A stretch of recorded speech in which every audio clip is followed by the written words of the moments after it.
Sunita, congratulations. मैंने सुना कि तुम एसडीएम बन गई हो। बहुत अच्छा लगा सुनकर। तो फाइनली तुझे पता चल ही गया। वैसे हाँ, मैं एसडीएम बन चुकी हूँ। बाकी तू क्यों मुझसे मिलने के लिए आई है? ओह, समझ गई, पक्का मुझसे जॉब मांगने के लिए आई होगी, है ना? ये सुनीता, तुम ये कैसी बातें कर रही हो?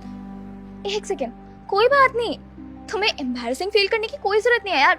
मैं समझ सकती हूँ, तुम पहले भी तो गरीब थी ना, और अब भी गरीब ही होगी, तो बस इसीलिए मुझसे हेल्प मांगने आ गई जब तुम्हें पता चला कि मैं एसडीएम बन चुकी हूँ। वैसे यार, दुख की बात तो ये है कि मेरे ऑफिस में ना अभी कोई भी पोस्ट खाली नहीं है। एक सेकेंड, एक पोस्ट खाली है, काम वाली बाई की। तुम कर लोगे ना काम वाली बाई का काम? मम्मी, मैं भी किससे पूछ रही हूँ, हमें तो पता ही है इन जैसे लोगों पर ऐसे ही काम सूट करते हैं। सुनीता, तुम ये कैसी बातें कर रही हो? वैसे भी हेमलता, तू तो कॉलेज में भी गंवार सी लगती थी ना, गंदे गंदे कपड़े पहन के घूमती रहती थी। अब तो देख, फिर भी ठीक ठाक लग रही है ना? हाँ मम्मी, बिल्कुल ठीक कहा आपने। वैसे मैं तुझे कॉलेज में भी भाव नहीं देती थी, और अब भी भाव नहीं दूंगी। बस सिवाय तेरे हेल्प करने के तुझे काम वाली बाई की नौकरी लगवा दूंगी। वैसे ये सब छोड़, तुझे पता है हमारे घर पर आज डिनर के लिए कौन आने वाली है? मिसेस मंडल, आईएएस ऑफिसर है वो। तूने नाम तो सुना ही होगा, बदकिस्मती से देखा नहीं होगा, पर तेरी ये विश भी मैं पूरी कर सकती हूँ। 10-15 मिनट में वो आती ही होंगी, तो रुक जा, मैं तुझे अपनी मेट के तौर पर उनके सामने इंट्रोड्यूस करवा दूंगी। ठीक है सुनीता, जैसा तुम्हें ठीक लगे। चलो बढ़िया ही है, बस 10-15 मिनट में वो आ जाएंगी। तब तक के लिए तू मेरे घर पर आ गई है, तो तेरी इतनी औकात तो नहीं कि मैं तुझे घर के अंदर लेकर जा सकूं। हाँ, लेकिन अपने लग्जरियस घर की पिक्चर्स जरूर दिखा सकती हूँ मैं। ये देख, इस पिक्चर में जो तुझे पेंटिंग दिख रही है ना, वो पूरे 1 लाख रुपए की है। तेरी पूरे साल की सैलरी भी नहीं होगी इतनी। और इस पिक्चर में, इसमें जो सोफा सेट दिख रहा है ना, ये पूरा 1.5 लाख का है। और उसके पीछे कर्टेन्स है ना पिक्चर में, ध्यान से देख, ये 30,000 के हैं। और एक और चीज, ये देख, इस पिक्चर में डाइनिंग सेट दिख रहा है ना तुझे, ये 50,000 का है। बेटा, अपनी घड़ी भी दिखाना। हाँ, ये जो मेरी वॉच है ना, ये पूरे 6 लाख रुपए की है। और तेरे हाथ में जो घड़ी है, ये कितने की है? 100 रुपए की, 150 की, या 200 की, या फिर 500? क्योंकि इससे ज्यादा की तो हो नहीं सकती। उफ यार, मैं तेरे लिए ना बहुत बुरा फील करती हूँ कभी कभी।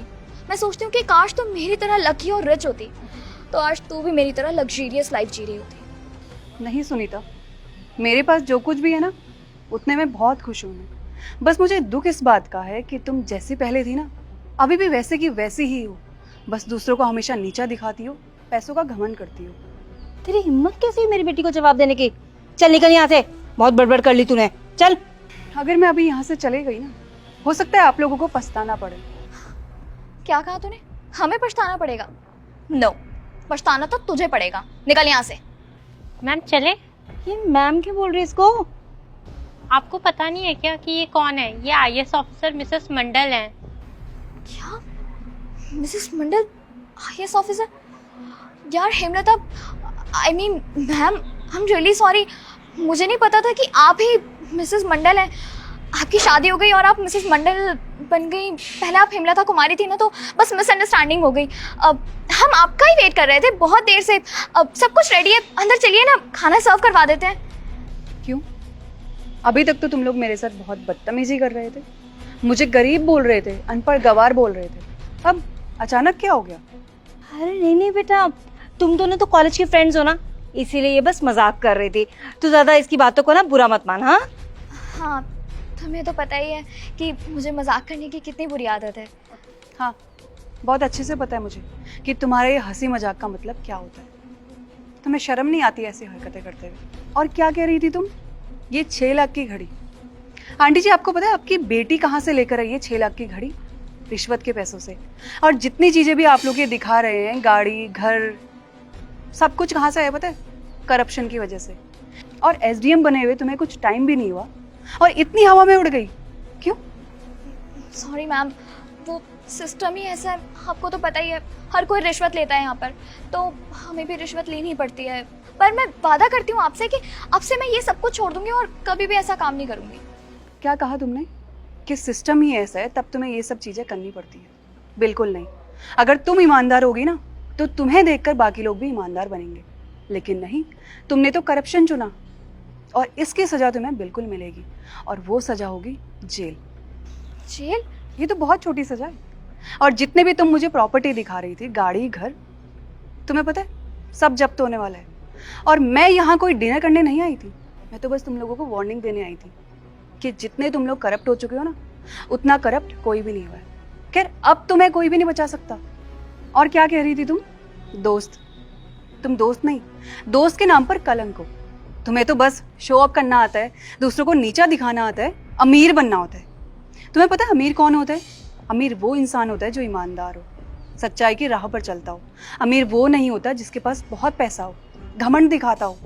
और पैसा तो हर कोई कमा सकता है, लेकिन इज्जत हर कोई नहीं कमा सकता।